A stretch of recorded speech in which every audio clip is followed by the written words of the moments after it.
How's it going, everybody? It's JDM Drifter, and for this week's video, I'm going to be reviewing the Mini GT Lancia Delta HF Integrale. This is now the second Mini GT product that I've reviewed here on my channel. The first one I reviewed was the Kaido House Collab Mini GT, which was the Datsun 510 wagon. I did a video on that Mini GT a few weeks ago if you haven't already watched that one, but this is the first Mini GT product that is not a Kaido House collab I am doing a review on. Other than the Kaido House Datsun wagon, I have 3 other normal Mini GT releases, and I have never opened any of the ones that I have. Most regular Mini GT items come on a card, usually with the collector's box included, but with the Kaido House releases, they only come in a collector's box. Sometimes the normal Mini GTs just come in the collector's box. It, I guess, depends on how the hobby supplier orders them. So in this case here, this is my first one just in a sealed box. That's why I thought this would be a great opportunity to open up my first regular Mini GT product and see what it is like out of the package.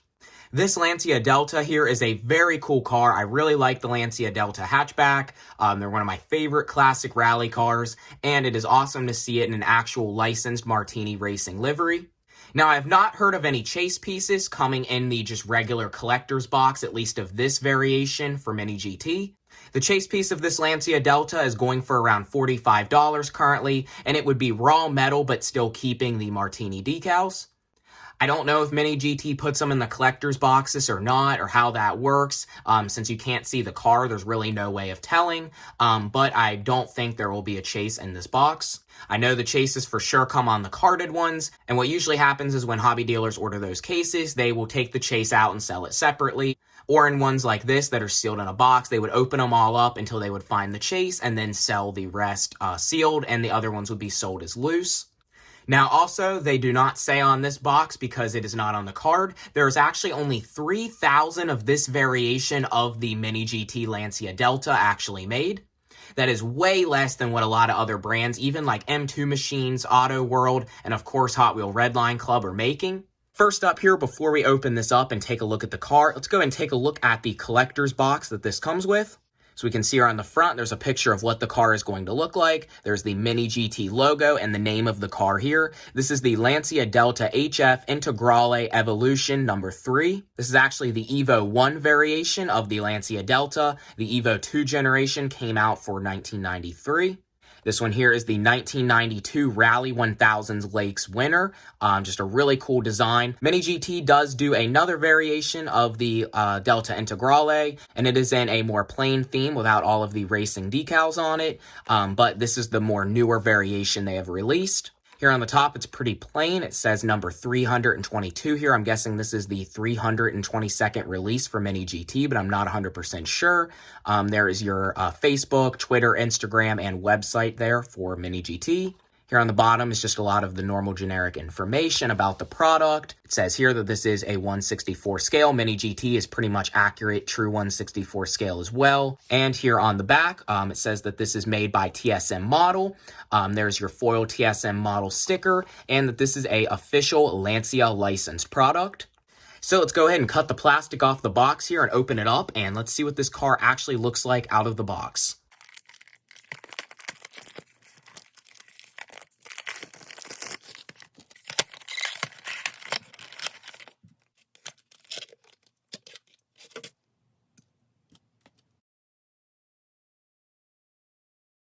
Okay, so here is the Lancia Delta Integrale Martini Rally car now out of the box.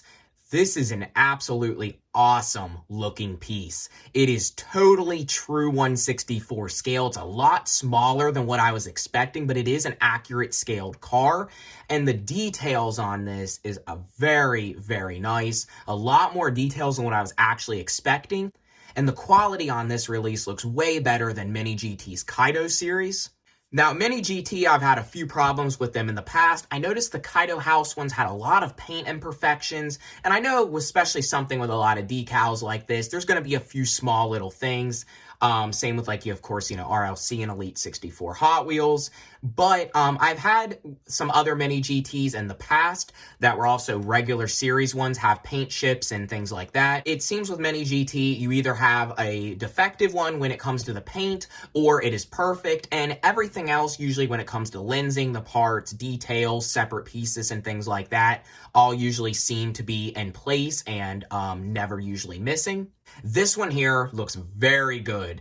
All the parts are here. Everything looks applied correctly. The decals look good. The paint looks good. The wheels look good. I'm just really impressed with this casting. And I'm surprised, Mini GT isn't really more popular than what it is. When you get something like this, it just looks absolutely awesome in person.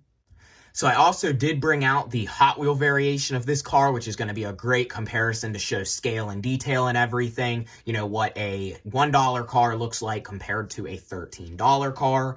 But first, I'm going to go ahead and go over all the details up close and everything of this car, and then I'll go ahead and compare it to the Hot Wheel later. But here's a more in-detail look here of what this casting looks like. As you can see here, we actually have painted white wheels that are made to look like the actual Lancia Delta Evo 1 Integrale wheel.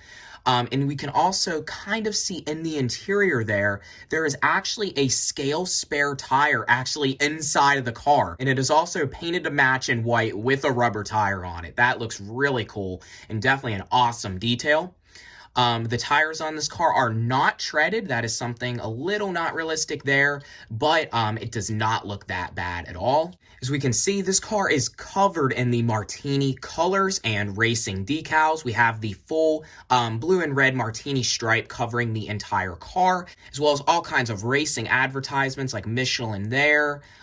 We also have the Martini, which looks like it's kind of got like a belt around it. It says Sportline. There's the Thousand Lakes 1992 rally sticker there, and this is number 3. We even have some racing decals on the windows, multi-piece tinted transparent glass.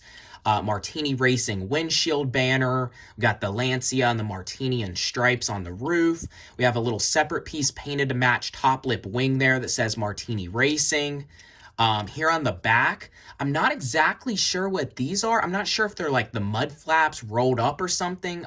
If anyone knows, you'll have to let me know in the comments. But we do have those separate piece details. Michelin on the back, more Martini stickers, the license plate, and the same kind of decals here on the side. We have another decal here on this window. We also have a little bit of separate piece mirrors sticking out. Those look a little weird. I'm not sure if that was actually realistic to the real rally car or not. We can kind of see a little bit in there. We have a multi-piece detailed interior. It looks mainly black plastic, but we do have a roll cage in there as well. We have 4 individual lensed headlights here in the front, a separate piece front grille, fully detailed front end vents. We also have the little side markers there, which look to be lensed taillights even in the back. Just tons of really cool separate details and everything on this casting. For the bottom, it is mostly pretty plain. It does say Mini GT, and it's kind of in a semi-gloss black. So you can see it just has Phillips screws holding it together. But, some nice detail. We got the little single exit exhaust here in the back. That appears to actually even be a separate piece. Now, I really like this casting especially because I actually did get to see in real life, in the Martini colors, a Lancia Delta Integrale hatchback. It was the Evo 1 variation, not in, a full rally form, but it had the blue seats and everything. And it was the first one of those cars I've ever seen. I know they are now legal for import, and it is a very iconic Italian sport hatchback. It was a rally variation, kind of wide body, kind of like a WRX or STI variation of the first-gen Lancia Delta hatchback. That car, of course, was never sold in the U.S. originally, and it was one of the most iconic rally cars of all time, especially in the Martini color, and this is based off a very iconic example in real life, the Thousand Lakes Rally. And this car was actually the winner of that rally as well. These were very well-performing cars. They were 2-liter turbocharged 4-cylinder engines and were all-wheel drive. Like I said, this variation is the Evo 1, just like I saw in real life. That's why I like this one more. Mini GT does not do an Evo 2, but the Evo 2 came out in 1993. This one here is a 92. And before I put this awesome model on the turntable, I am going to quickly here compare this release to the Hot Wheel Lancia Delta Integrale. Now, when I saw the real-life Lancia Delta at Miller Motor Cars in Connecticut, I actually brought this Hot Wheel with me so I could actually compare it and hold it up and get a picture of it next to the real car. I really wish at that time I would have had the Mini GT release here because it is a actual Evo 1 in the Martini colors, but it was really cool to actually, have the Hot Wheel of an iconic car like this and then to get to see the real one in person. But as we can see, the Hot Wheel here is definitely way more bulkier than the Mini GT, and the Hot Wheel totally looks like a different car comparing it to this. The front end is detailed on the Hot Wheel, but not near as much, with nothing lensed. The windows and the roof and everything's a little unproportioned. We've got kind of the sunroof cut out there. We do have the top lip wing on the Hot Wheel, but of course zero rear end detailing. The pillar for the rivet running through the car. The exhaust tip on this one looks like one big one kind of here on the left side. Not super accurate to the real car. It does have the Euro tag mounts and no side windows here. This one I don't think is based off a real rally car, but it's in kind of a Michelin theme there, which there is actually a licensed Michelin decal on the Mini GT. Hot Wheels, of course, has not done it yet in Martini. I don't know if they're going to end up bringing this to premium or not in the future. I think I have pretty much every variation they have done of this car so far, and I definitely really like it. But you can see here your difference in what you're getting for $1 compared to around $10 up to $15. You can't complain with the Hot Wheel, but the Mini GT is definitely way better. So now I'm going to go ahead and put this on the turntable, and then that is going to be about it for this video.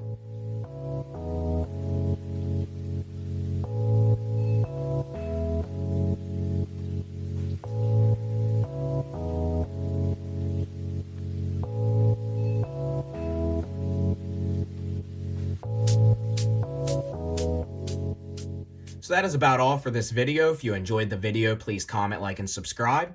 I think this was a really cool piece. I will probably be getting some more Mini GT products to review in the future. For the price and everything of this casting, I don't think it was that bad. And I'm going to try to stick more to the normal Mini GTs. For some reason, the Kaido ones they don't seem like they have as much quality control on them or they're as realistic. I might end up getting one or two of them in the future still. But for the most part, the normal Mini GTs are really cool. And it's really nice to have an opened example. So I would probably prefer to get them in the collector's box again in the future. If you're not already, please follow my Instagram. It is itsjdmdrifter. I will link it in the description, as well as my vintage toy restoration YouTube channel. I still have multiple other new videos coming up soon. I've had a lot of new Hot Wheel and other premium diecast products to do reviews on. So be on the lookout for that, and I will see you next time.